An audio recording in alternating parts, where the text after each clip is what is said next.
Hello, everybody. Welcome to the first review or overview video that I'm doing for the RPG collection that I have. I want to go over the game TORQ today.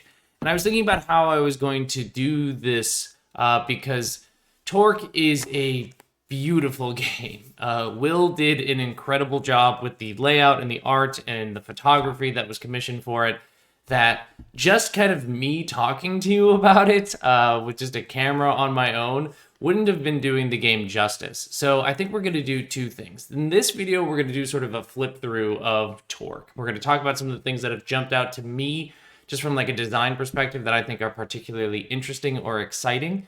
And then I'll do a separate video that'll just be like a real quick, what do you need to know about TORQ in 5 minutes sort of thing. So if you're interested in that, there'll be a link to that video somewhere on the screen here. But for now, we're going to do like a flip through of TORQ, and we're going to just kind of take our time, really appreciate what Will has done with this book and talk about it.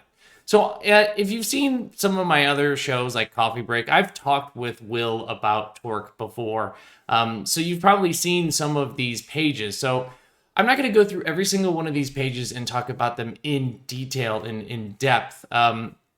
But instead, I want to focus on the stuff that I think is really exciting or interesting about this game. And so we're going to just kind of dive in from there. Here's the introduction. And here's the coolest thing about the game right away is that it's 2 games, right? You bought this book and you're like, cool, I got a role-playing game. Neat, awesome. Actually, you got a board game and a role-playing game. And I should have brought my map. My map is downstairs. I have the really cool cloth map that you use for this. But basically, TORQ is a road rallying role-playing game where it kind of takes place in like a future. Will specifically says after a global change here on the screen, which I think is really important. Like, it doesn't have to be an apocalypse. We're not talking about like a Fallout situation where everybody's like loaded out in armor and gun and killing each other. It's kind of just a weird world that is different than the one that we're used to. Grab your book, grab your cloth mat, grab some Matchbox cars, because you're going to need something to show your cars off while you're driving on the road, and that's everything that you really need, plus some dice. The thing I want to highlight here is that Will kind of packages some styles or intent of play in the book with 3 sort of like pre-made approaches to playing the game called the Convoy, Fast Furious, and Death Race. These basically set up the rules of the road. Think about this as sort of the rules that you create in a session 0 with your group, where you lay down expectations, tone, things like that. You talk about safety tools. And these are some pre-made ones that Will has created to help give you some different vibes for how you can take TORQ. But you are encouraged to create your own, which is really, really important. There's a lot here on safety and community and things like that because this is a game that gets into the weird. It gets into some of like the funky stuff of like maybe of post-apocalyptic sort of like gnarly space. Also, you're going to be like driving cars and crashing into each other. So like just make sure that you've talked to each other to make sure everybody's on the same page ahead of time. This game is about the drivers as much as it is about the cars. I think that's a really important point to note. Yes, you're going to have a really cool, weird car. In fact, I rolled up a car before this, and I'll read off the details of my car when we get to it. But you're also a driver. You're a person inside that car, and that person has desires and goals and things like that. And so before you even make your car, you think about the driver. And there's sort of 2 approaches in TORQ. One is one called hard charging, where you're going to build your character. You're going to roll on a couple of tables. You're going to assign some values based off of the rolls. It's very fast. You get right to the point right away, which I love. You know, if you know me, you know that I love games that get straight to the play right away. Will captures that immediately, even in a game that has character creation. Or you go the Scenic Route, which is more of a, I want to explore an interesting existing character in this world. There's a kind of a roster of characters that are already created, and you choose one that kind of calls to you, that has a story line that you're interested in pursuing or telling your own variation of. This game has so many cool tables inside of it, like tables on tables on tables.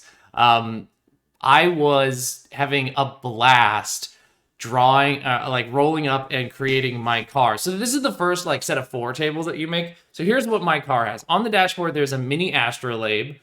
On in the back of the car, I've got a 30 rack of rare soda, which is interesting because that tells us 2 things. One, that soda is rare, or there's rare types of soda. So either I've got like some weird vintage soda, or like the concept of soda is rare, and that's interesting enough on its own. Under the hood, the thing that powers my car is firewood.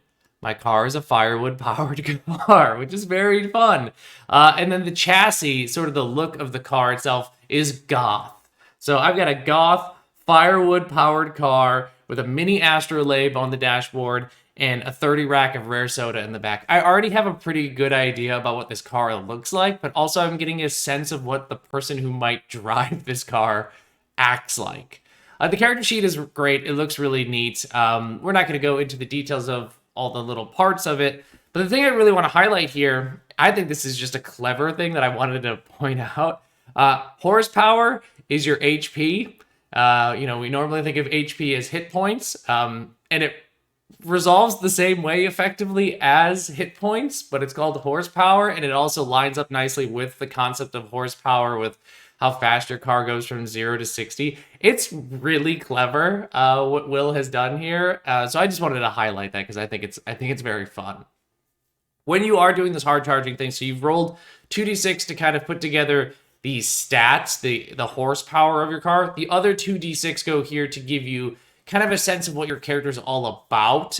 So this adds interesting stuff to the game. So for example, if you were to roll 2d6 and you got a 9, you'd get a rain dog, which means weird weather is in your game. And then it gives you an activity every time you do the rest stop, which was one of the 2 phases of play in this game. You do something to your notebook. You get to build something or craft something or move the story or world or community along in a way that is relatively like connected to this concept. So for the rain dog, at every rest stop, record the unique weather in your notebook. You're the one who gets to decide what the weather is like out in the world. The other thing that you do is you compare your rolls here to this very cool table. This is a table. It looks unbelievably stylish, but this is a table to give you sort of the stunts that you have. Stunts are think about them as like actions you can take or powers that you have in a game. These are your abilities, and so these give you some like stock options, like things that your car definitely has, some stunts that you can always do, like drag target in same tile. Like you could pull somebody into your tile, right? Or inflict 1 crash damage to target an adjacent tile, right? So you're just like smashing people around, dragging cars around.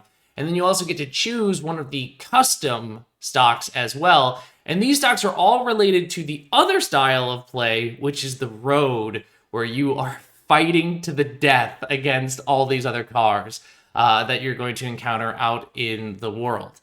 So this is where we're getting a little sense of some of the fun tactics that are involved in this game that goes outside of maybe the really interesting role-playing stuff that we saw on the page before with the sort of like roles that are out there. Hey, here's another table. Want to just like update your car real quick to see what it looks like?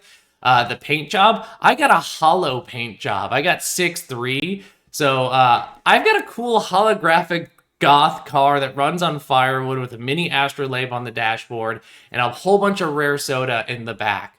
I've got a pretty cool car. That's all if you wanted to do the sort of hard crashing thing. If you wanted to go the scenic route is where you are going to choose one of the existing characters. They have the same sort of things as we saw before. So they have the kind of like a set of moves or stocks that they have available to them, the ones that they have for sure, then the custom ones that you can choose from. The other thing that these characters have that we don't see kind of as fully fleshed out in the hard crashing are the activities and sort of a checklist of scenes that this character wants to see happen over the course of their story. So this is an opportunity for, like, if you want to play kind of, as it implies, the scenic route, the kind of more laid back, I don't want to say casual, but like more picturesque version of TORQ, where you're just kind of wandering around with this really interesting character who already has a lot of really fascinating little lore and story tidbits written into the activities and beats that they're looking for. And you just want to see how this character's story pans out. It's a really interesting way to play the game with pre-gens that I think goes beyond what a lot of pre-gens in other games have, where it's just like, here's your stats as this pre-gen. The character side of them, not really necessary or relevant for us to explain that to you. It's extremely necessary in TORQ because it's a huge part of the game. So there's a whole bunch of these that you can choose from.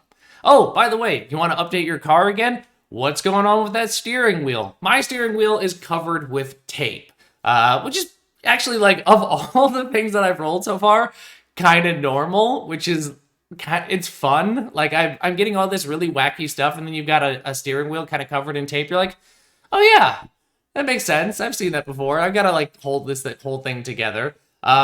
It's fantastic, where you just see a few more of these tables along the way. You just keep building and building and building. Will gives a little bit of advice about how to, like, build the world and how to kind of map your community, but it's really something that you should discuss as a table. Some of it can be described as sort of like a linear path that you can draw out with, like, a history, like if you're telling a pretty straightforward story, or if you are really trying to map the world, you kind of create like a node network with all the communities and events that you find along the way. I mentioned before that there are two styles of play in this game. There is the road, and then there is the rest stop. We're going to start with the road, which is, like, wild and super cool. It is a tactical grid combat game that is, like, hidden in... It's not hidden. It is half this game. It's so cool. There is a unbelievably cool and beautiful playmat that I have as... I was a Kickstarter backer, and so I got the cloth map, which you can see right there on the page, says, like, hey, go buy this. You should go buy one. It's really nice. But it's a 3x3 grid that you use to depict where your cars are, and also the enemy cars, obstacles on the road, events on the road, all get laid out in this 3x3 grid. And you are moving around on this grid as the grid itself moves. Basically, this, it's rounds and turns, as you would maybe expect from sort of a kind of a tactical combat scenario. But the coolest thing, the thing I really want to highlight here, is that the road flows, which means at the end of, like, once everybody's done something, people who didn't move backwards in, like, they move, like, down along the grid, meaning that the road is moving past them. They are not keeping up with everybody else who is driving forward. So it is really meant to represent the flow of combat, literally, as the world around you is moving. And inevitably, as things move around, things are suddenly going to start colliding with each other. Events and obstacles are going to suddenly enter your space, or you're going to enter theirs. Or you and an enemy are suddenly in the same space as one another. There's a lot of really, like, interesting thought process that can go into deciding when you want to move and when you don't want to move, and how you want to move, based off of timing. There's I won't say it's a lot, but there's a really, like, a satisfying amount of spatial processing that's going on in this game. Like, thinking about your place in space and how things orient and move around you in the grid combat side of things, that for me, I'm like, yes, I want to try and figure out all the weird little scenarios, all the ideal situations where, like, I can plan out a situation where when that road flows, it, like, works out exactly the way I want. But also I want to see all the situations where when the road flows, it's a disaster for me, because you can't possibly expect everything. There's a bunch of actions you can take. We're not going to go through all of them, but there's a lot about moving, colliding into one another. There's healing in this as well. So if you ever do flow out of the 3x3, you're in kind of like a rally zone, which for players is an opportunity to kind of, like, rally. They heal up and then they get themselves back into the road, back into the fight. Remember those stunts we mentioned earlier? Those are those really cool powers that you have, essentially, that your car is able to do while you're in these combat scenarios. Now it's time to actually use those things. Everybody has some sort of basic stunts, things that you can count on. And then there's a whole bunch of like additional interesting stunts that come from the road stuff that you rolled earlier. And just in general, there's a lot of options with things that you can do during your turn. But I mentioned like there's all this stuff about enemies, obstacles, events. The one thing I haven't mentioned in all of this is a GM, because there's not a GM in this game. This is not a game where there's one person sort of dictating the story that everybody's moving along, or a person that controls the enemies or describes the environment. We're all doing this together as a team. We're riding together. We're driving together. We're a community. And so we're going to tell this story together. We're also going to tell the story of the fights together as well. Basically, that just means one player is going to be responsible, or the director, of the various things that happen during a fight. So one person is going to be in charge of enemies. One person is going to be in charge of obstacles and events. And it's their job to play those things out to keep them interesting, right? Like, you could like not really move the enemies around well and not really put obstacles out there, but that's not the fun of it, right? The fun of it is to go out there and have like a high stakes, high like adrenaline rush sort of fight, so that when you get to the second part of phase of play, when you get to rest stop, it really feels like it's time for us to stop and rest. So I think it's really clever. There's a lot of advice here on how to do that, how to represent enemies, what an enemy is, what obstacles are, what events are. You can see examples here. Like obstacles could be like mines, right? Mines in the road that are going to flow with the road, and you don't want to run over mines. Events are going to be really kind of like unique, interesting scenarios that are on the road that when you run them over, you kind of get moved over into the rally part of the grid, and then you like play out this interesting scene as you deal with the event. There's a lot going on here besides just like I'm smashing my car against your car with our matchbox cars again and again and again. Will has done something super, super cool with combat that I'm excited to try when I get it to the table. There is talk about milestones here. I'm going to put a pin in it because I want to talk about it later, but I'm very excited about milestones. Once you finish a road, it's finally time to go to the rest stop. So you got to rest eventually in all of this. And that's the second side of play. Will says that this would take probably about 30 minutes, but it kind of depends on how many people you have. So you can kind of imagine that this game, Will says that this takes about 30 minutes. The road takes a little bit longer than that. This game could probably be played like a session in about 2 hours, which is fantastic to me. As somebody who likes quick games, who can't really do like the 4-hour session anymore, a thing where I can do like a fast 45-minute grid combat and then like 30 minutes of really interesting scene building in a community, and that's the session. Beautiful. I love that. So the rest stop is totally different than the road. So we just did this tactical grid thing. Put that grid aside. Whew, it was time for us to finally rest. That's what the rest stop is for. You basically go through a couple of procedures in this. Think about any game that has like a downtime built into it where there are kind of phases to it. That's what we're doing here, right? So we have a phase where we figure out what's going on at this rest stop, like what's the vibe going on. We park our cars. We literally put things onto the rest stop to represent things that are there, like points of interest, which is really like a cool way of like using the physical dice to represent concepts in a community. Then you like do R&R. You rest and relax. You do the stuff that your character is meant to do. If you're doing that scenic route stuff, you know what you're going to be doing. You've got activities. You've got kind of like storyline beats that you're looking to accomplish. If you did the hard charging and you built your own character, you get the opportunity to start figuring out what that character is all about. What do they care about? What are they trying to accomplish?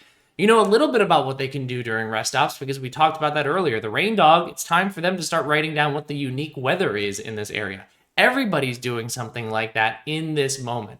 Once you're done, heal yourself up, figure out where you're going, and you're back on the road. Probably ending the session there and then starting your next session with like okay, we're back on the road.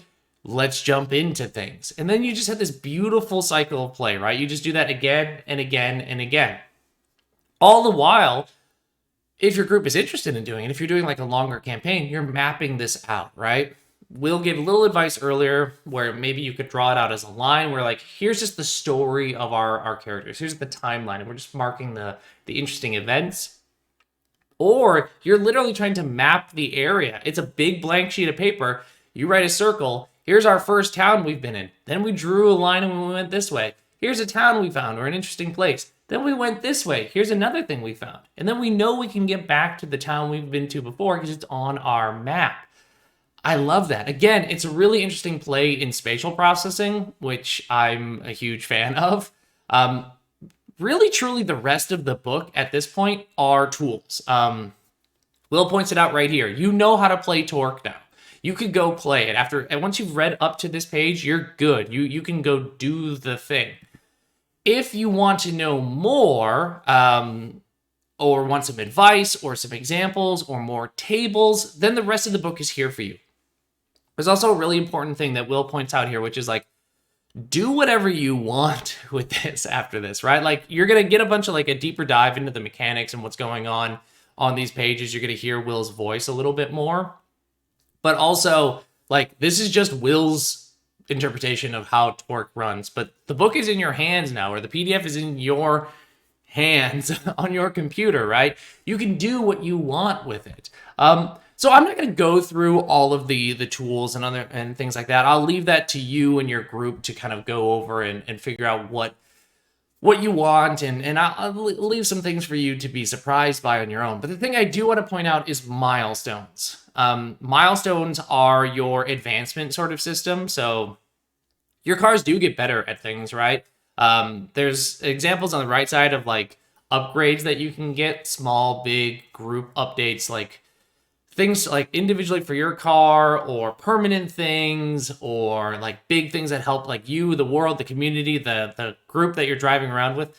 And they are dictated by milestones. And milestones look a lot like achievements or beats to me, which I love. I love beats. If you know me, you know I love beats. These are things that you are trying to accomplish during like a road scenario, right? So like, for example, if you rolled a 2 and a 1, you're going to try and complete a road phase without taking a hit.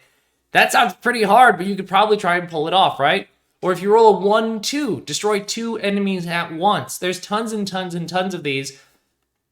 You go into a road scenario already knowing that you're fighting for your life, essentially, but now you're going to try and like risk it a little bit more because you're like, well, I also really, really, really want to use an obstacle to damage 2 enemies.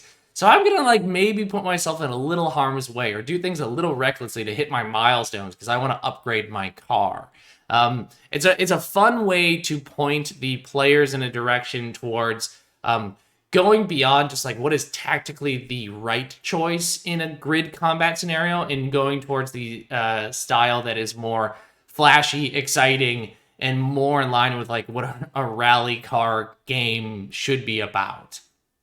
Tons and tons of tools about how you make scenarios, how you make enemies. Lots of example enemies in here. You can see an enemy's a pretty quick stat block, right? They've got some health or horsepower drawn out the same way as players. They've got stunts, things like that. It's pretty cool. Advice on how to make them.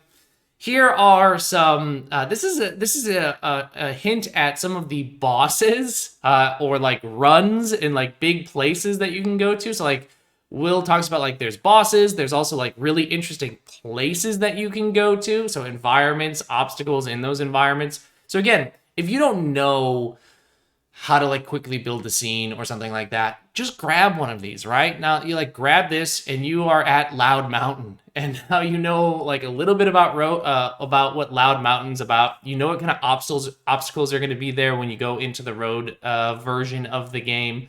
There's tons and tons and tons of this stuff on events.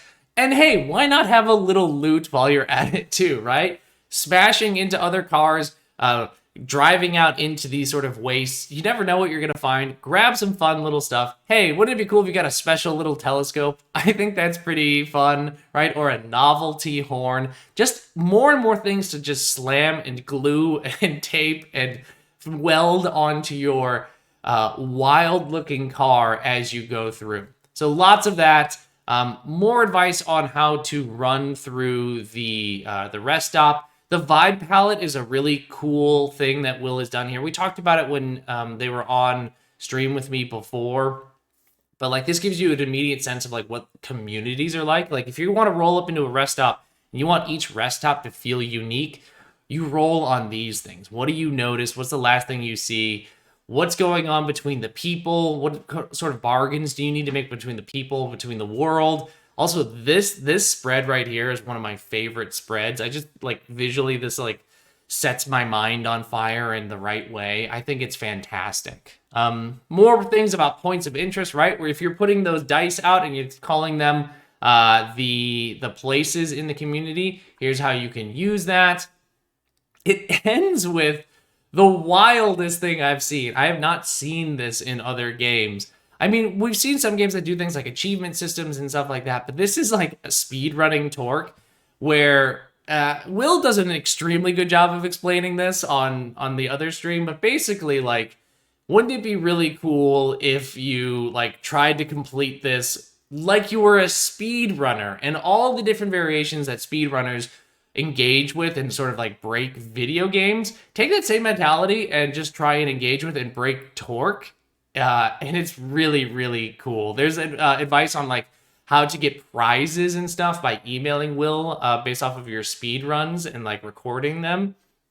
I hope people do this. I hope that there ends up being like a huge collection of VODs of people playing TORQ, because I mean, I want to play it, but I also want to watch people play it and see how they engage with the weird road combat and then the interesting scenes that take place. And also, if they're trying to do these speedrunning things, it can only be even more entertaining. This is great. This is an amazing book. I highly, highly, highly, highly recommend that you go grab a copy of TORQ. It's up on itch. You can find it there. I recommend grabbing the physical copy. I love the layout of it, right? We saw sort of a hint of the layout of the way I scrolled through, but it's this longer format as opposed to maybe the more traditional, like, tall digest format. Will does such an incredible job with layout and just the art and the photography that's used in it that this looks beautiful on my table. This plus the cloth mat looks fantastic on my table. So I'm going to 100% recommend this game to you. Go grab a copy of it.